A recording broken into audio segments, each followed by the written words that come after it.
안녕하십니까. 과학과 종교 제 7주차 2교시 여러분 책 13장 과학과 종교에서 모델 사용. 자, 과학이나 종교나 어떤 대상을 가지고 있죠. 과학의 대상은 보이는 현실이에요. 보이는 거예요. 절대로 과학은 보이지 않는 것에 대해서는 관찰하고 검증하고 탐구할 수가 없어요.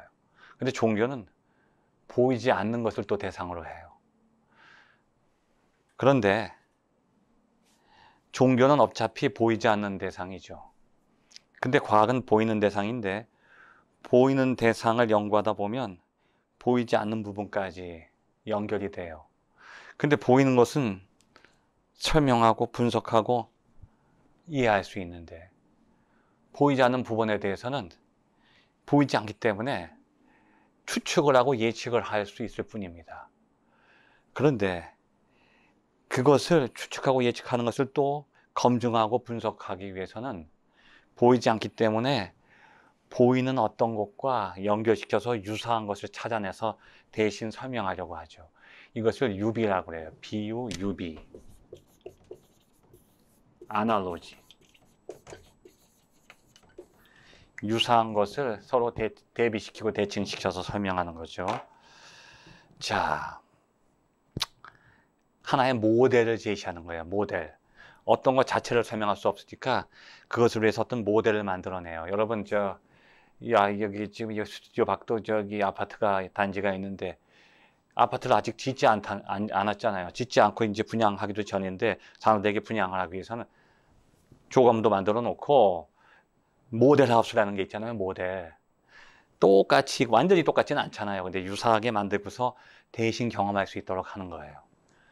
종교에서도 모델이 있어요. 신을 알 수 없으니까 신에 대해서 우리가 이해할 수 있는 모델을 또 만들죠. 많은 종교들 다 그렇잖아요.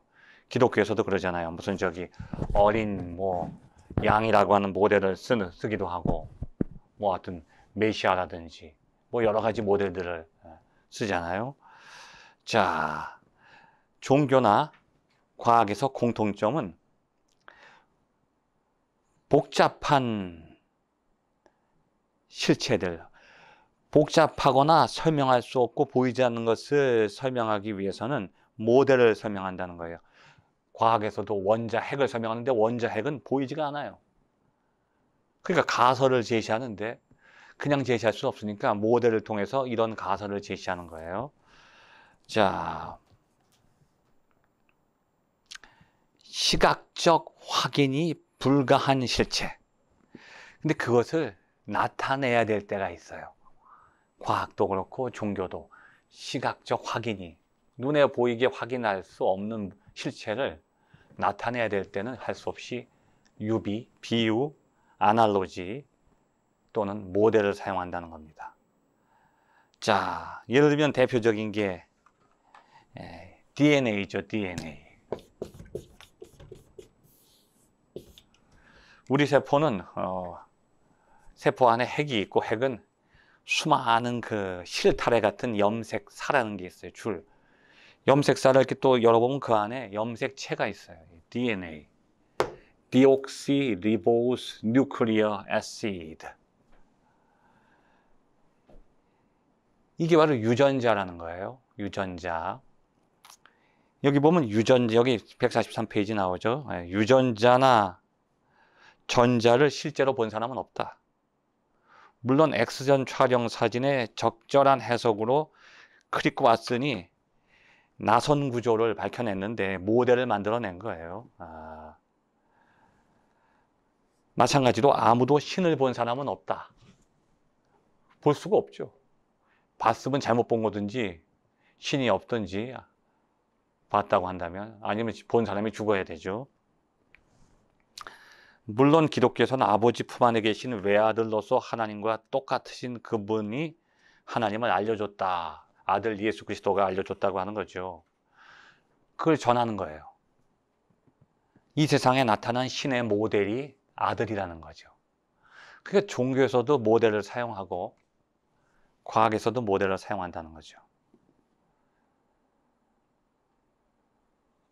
자, 그래서 실체를 확인할 수 없는 것은 참 과학에서도 흥미로운 주제가 되고 종교에서도 흥미로운 주제가 되는 거예요. 종교에서는 뭐 신의 용서, 여기 나오죠. 144페이지 둘째 줄. 신이 용서한다. 이건 정말 증명할 수가 없잖아요. 신이 용서한다. 영생한다. 영원히 산다. 내가 영원히 죽지 않는 건지 아니면 어떤 영원한 신의 세계로 내 들어가는 건지. 자, 이거는 관찰도 할 수 없고 이론적으로도 밝힐 수가 없어요. 그런 것이 자연과학 속에서도 일어난다는 거죠. 그래서 여기 그림에도 보면 러더퍼드가 1910년에 제시한 탄소 원자에 대한 모델. 우주처럼 보이지 않는 소우주가 있는데 이 소우주는 대우주를 닮아서 태양계의 모양이 이 소우주 안에도 있을 것이다. 그래서 원자 핵의 구조를 태양계의 모델로 그렇게 만들어 본 거예요. 자, 그래서 여기 중간쯤 보면 1910년도에 러더퍼드가 태양계에 착안한 원자 모델을 개발했다. 원자는 하나의 중심체 핵을 갖는데 여기에 전체 원자의 질량이 집중되어 있고 이게 구심력을 태양처럼 행성이 궤도를 그리며 태양 둘레를 도는 것처럼 전자가 핵주위를 돈다. 이렇게 추측을 하고 모델을 만들었던 거죠. 그런데 이 모델은 처음에는 완성된 게 아니니까 문제가 있으니까 자꾸 수정되고 발전돼 나가는 거예요.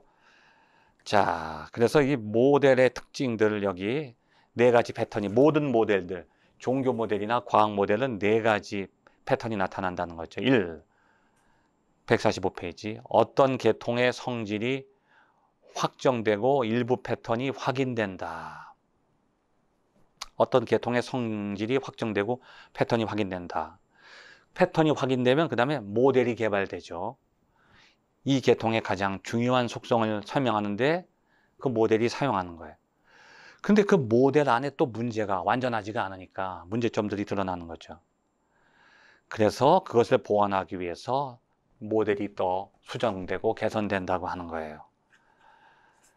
자, 그런데 과학 속에서 모델을 사용할 때 두 가지 큰 문제점이 나타날 수 있다는 거죠. 첫째가 뭐냐? 모델을 설명 대상과 동일시하는 거예요. 아까도 원자 핵 모델을 만들었는데 진짜 원자가 그렇게 생겼는지 몰라요. 근데 그걸 유사하게 해석하는 것 뿐이지 거기서 문제점이 오류가 생길 수밖에 없다는 거예요. 똑같지가 않아요. 우리가 예를 들면 종교계에서 신은 전지전능하다. 근데 신이 전지전능한 것은 우리가 그렇게 신에 대해서 모델로서 설명하는 거지 신이 전지전능한 것에 대해서는 우리가 설명할 수가 없어요. 우리가 아는 전지전능은 뭐냐면 무엇이든지 다 할 수 있다는 거예요. 근데 무엇이든지 다 할 수 있다고 하는 그 모델을 신에다가 적용시키니까 신 자체가 모순에 빠질 수도 있어요. 왜냐하면 신은 무엇이든지 다 할 수 있다. 그렇다면 신은 자신이 들 수 없는 돌도 만들 수 있어야 된다. 뭐든지 다 할 수 있으니까. 어떤 돌을 만들었는데 자신이 들 수 없는 돌도 만들어야 돼. 근데 만들어 놓고 자신이 못 들으니까 전지전능함이 깨진다는 거죠. 그래서 모델을 설명하는 대상과 동일시할 수가 있어요. 왜냐하면 원자는 태양계의 축소판이 아닌데 태양계처럼 만들었다는 거예요. 원자 모델을. 동일시할 수 안 된다는 거죠. 둘째는 뭐냐? 모델의 어떤 속성이 모델 대상 안에 반드시 존재한다고 가정하는 것도 이거 문제점이 있다. 반드시 어떤 모델을 만들었는데 그것이 그 모델을 만든 그 대상 계통 속에 반드시 존재한다고 가정하는데 그 가정이 빗나갈 수 있다는 거죠. 서로 닮은 점은 있어요. 원자 모형과 태양계가 닮은 점은 있지만 똑같을 수는 없다는 거죠. 닮지 않은 다른 점도 있다는 거예요. 그 모델에 없는 면이 여기 있다. 그럴 때는 이것을 같이 연결시키면 안 된다는 거죠. 자, 예를 들면 종교에서 좋으신 하나님, 하나님은 좋다. 그런데 우리는 하나님을 좋다고 그러는데 그 좋다고 하는 것은 인간들이 느끼는 감정이에요. 좋다, 나쁘다. 인간이 느끼는 주관적인 거예요. 나에게 유익하면 좋다고 그러고 나에게 손해가 되면 나쁘다고 그래요. 그건 인간적인 감정이죠. 근데 하나님이 좋다 하면 하나님에게는 좋고 나쁜 그 구분이 없어요. 가치 기준이 없다는 거예요. 절대적인 존재이기 때문에. 그래서 우리가 생각하는 개념을, 모델을 적용하다 보면 그렇지 않은 부분이 나타날 수 있다는 거죠. 예를 들면 여기 공통점이 존재한다고 우리가 믿었지만 그렇지 않은 경우가 빛에 대한 거예요. 어떤 사람은 빛은 파동이다. 여기 빛은 파동이다. 그렇게 누가 여기 얘기했어요. 여기 145페이지 19세기의 물리학에서는 빛은 파동인다. 그렇게 믿었어요. 그래서 실험을 한 거예요. 소리 같은 파동이라는 거예요.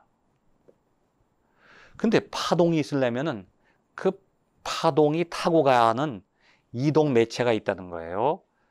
자, 소리도 공기라고 하는 것을 매체로 해서 이동한다는 거예요. 근데 공기를 빼면 진공 상태에서는 소리의 강도가 줄어든다는 거죠. 무엇인가를 거치면서 이동해야 되는데, 근데 빛은 파동이다 그러는데 빛은 공기가 없어도 이동할 수 있다는 거예요. 그러니까 빛이 파동이라고 하는 그 이론 자체를 가지고 모델을 만들었더니 그거 가지고 설명할 수 없는 빛의 성질이 나타나기 시작해요. 자, 1887년 146페이지 보면 에테르 이동, 즉 지구의 상대적인 에테르의 움직임을 감지하고자 마이클슨 몰리가 실험을 했어요. 근데 여기서 보니까 빛이라는 것이 파동이 아니고 입자라는 것이 또 밝혀지는 거예요. 그러니까 이제는 또 빛은 입자다, 입자설이 또 나타나는 거예요. 입자 모델, 파동 모델 갖고 설명할 수 없는 부분이 빛에 있으니까 이걸 또 보완해서 입자 모델이 생기는 거죠. 모델 자체가 어떤 것을 그대로 설명하기는 좀 어려운 점이 있다는 겁니다.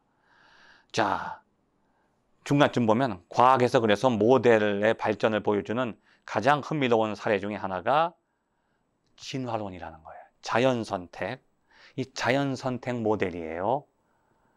자, 다윈의 글을 여러분 읽어보시면 왜 자연선택이라고 했냐면 인간 선택의 반대말이에요. 사람들이 목축업을 하면서 나는 돼지를 키울 거야, 소를 키울 거야. 그 많은 동물들 중에서 자기가 키울 동물들을 선택하는 거예요. 이건 인위 선택이죠. 근데 자연 속에서도 똑같은 현상이 나타난다는 거죠. 그래서 다윈은 아날로지를 이용해서 그 선택이라고 하는 모델을 자연에다가 적용시킨 것이 바로 진화론이에요. 자, 그런데 여기 문제가 있는 거예요.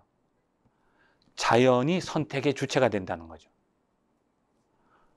그 자연 자신이 원하는 결과를 의도적으로 선택한다. 이렇게 생각해 버리는 거예요. 오해하는 거예요. 그러니까 자연이 사람처럼 뭘 선택한다. 이렇게 해석을 하게 된 거죠.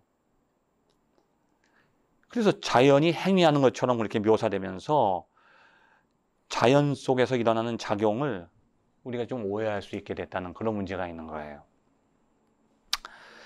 자, 그런데 지금까지 쭉 우리가 공부해 본 결과에 의하면 그럼에도 불구하고 모델이라고 하는 거, 이 유비, 애널로지라고 하는 것은 자연과학을 발전시켰고 자연현상을 해석하는 데 많은 도움을 줬다는 거예요. 중요한 역할을 했어요. 그 6가지 요거는 아마 시험 문제 나올 수도 있겠네요. 147페이지. 이 모델을 선택하는 것이 과학에 얼마만큼 영향을 줬는가가 여기 나오죠. 1번.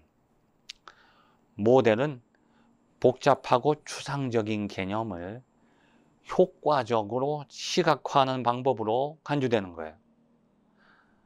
그 양자이론에서도 그렇듯이 복잡한 것을 단순하게 해서 시각화해서 우리에게 그것을 이해할 수 있는데 큰 도움을 준다는 거죠. 2번째, 너무너무 복잡하고 보이지 않는 실체와 우리 인간 정신 사이에 중간 매개체 역할을 했다는 거예요. 세 번째는 뭐냐? 모델이 반드시 그 모습대로 존재할 필요는 없다. 다만 모델로 삼은 어떤 그 대상이 실제하면 된다는 거예요. 존재한다는 거죠. 네 번째, 모델과 모델링 대상 사이에 유사점이 있다는 믿음을 전제로 모델이 선택되거나 작성될 수 있다. 이것도 중요한 기여죠. 유사점이 있다는 믿음이, 그러니까 과학자들도 믿음이 좋아야 돼요.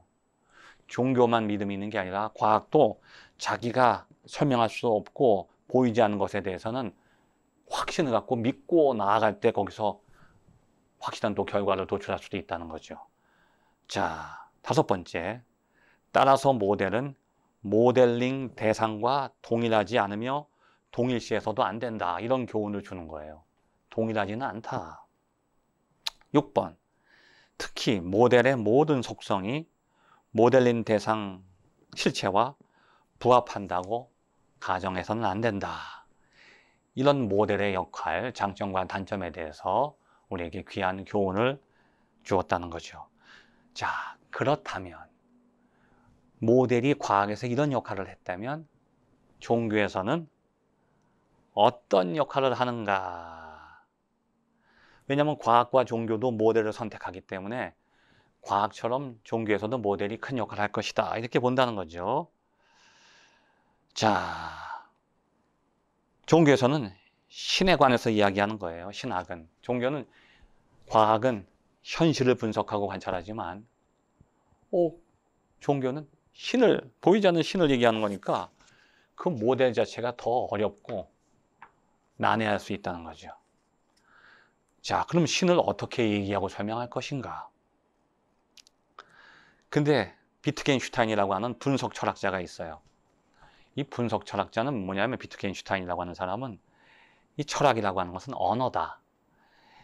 우리가 어떤 것을 관찰하고 설명하는 게 중요한 게 아니다. 그것에 대한 언어를 분석하는 게 더 중요하다. 언어를 분석하는 것이 철학의 첫 번째 과제라는 거죠. 그래서 여기 보면 인간의 언어로 커피 특유의 향을 설명할 수 없다면, 자, 여러분이 커피를 마시잖아요. 야, 그 커피 맛있다.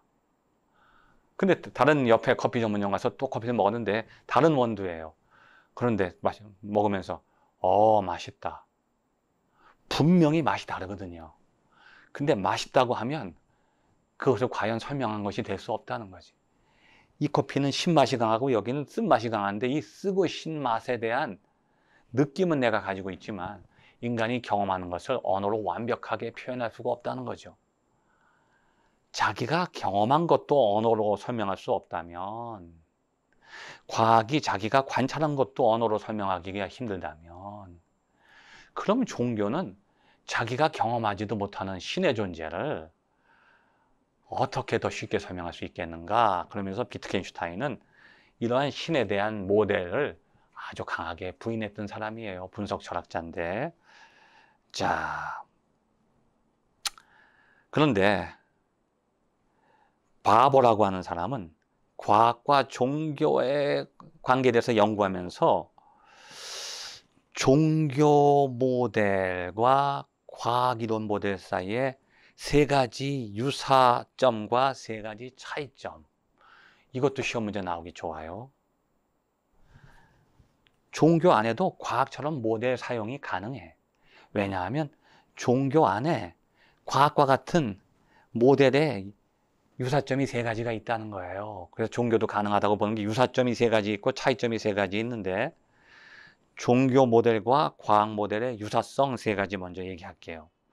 자, 1번은 과학과 종교의 모델은 원형과의 유사성을 지녀요. 그 원래 원본, 실체와 유사성을 지니고 새로운 상황을 수용할 수 있도록 또 확장할 수 있고 개별적인 단일체로서 또 이해가 가능하다.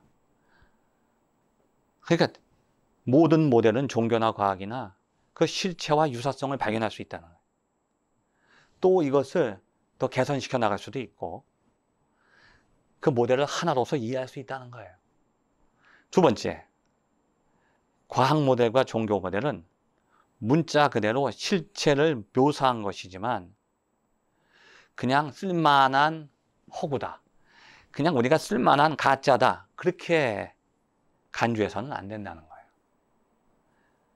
우리가 직접적으로 접근할 수 없다는 실체의 속성을 뚜렷한 목적 아래 상징적으로 나타냈다, 상징적으로 드러낸 것이지 우리가 필요하기 위해서 사용하는 가짜 어떤 허구적인 것은 아니다. 이게 과학 모델과 종교 모델의 공통점이라는 거예요. 세 번째 유사성은 뭐냐? 모델은 유기적 이미지의 기능을 한다. 자, 유기적이라는 것은 뭐냐면 과학에서는 관찰 데이터, 종교에서는 개인과 집단의 경험, 그러니까 과학에서는 관찰, 종교에서는 경험, 이것을 대상으로 한다는 거예요. 끊임없이 인간이 살아가면서 세상 속에서 발생하는 일들을 이해하고 해석할 수 있도록 도와줄 수 있다는 거예요. 그러니까 연결되는 거예요.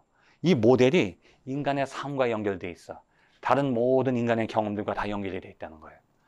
과학에서는 다른 모든 관찰들과 연결되어 있다는 거예요. 그래서 과학에서는 관찰과 연결되어 있고 종교에서는 개인의 경험, 집단의 경험과 연결되어 있다는 거죠, 모델이. 그런 의미에서 종교 모델과 과학 모델은 유사성을 갖는다. 그 다음에 이제 차이점이 있어요. 차이점.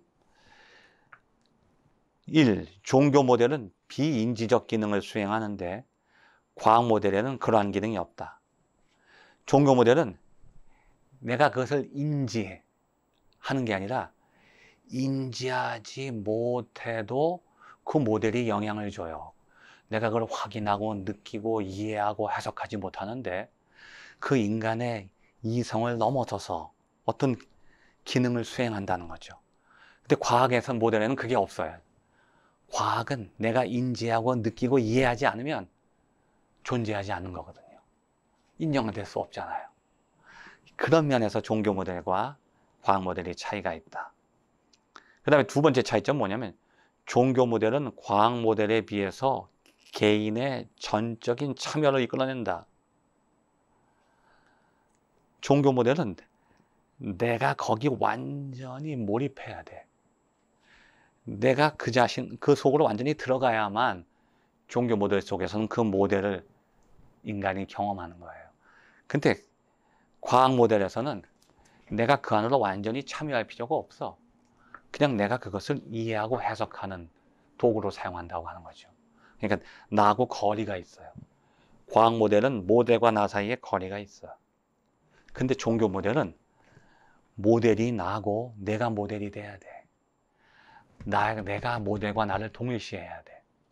그래야만 비로소 거기서부터 비인지적 기능이 수행될 수 있다는 거죠. 자, 세 번째. 종교 모델은 그 모델에서 이끌어낸 공식적인 믿음과 교의보다 더 영향력을 발휘하는 것처럼 보이지만 과학 모델은 보조 역할이다. 과학에서는 어떤 모델이 그것이 결정적인 증거로 채택되지 않아요. 참고자료야. 과학에서는 모델이 참고자료고 실체를 이해하는 하나의 보조적인 수단인데 종교에서는 모델에서부터 공식적인 믿음을 끄집어내고 교의를 끄집어내고 결정적인 영향을 주는 거예요. 그래서 종교적인 모든 모델 속에는 종교적인 믿음 자체, 종교적인 정체성이 그 안에 포함되어 있다고 하는 거죠.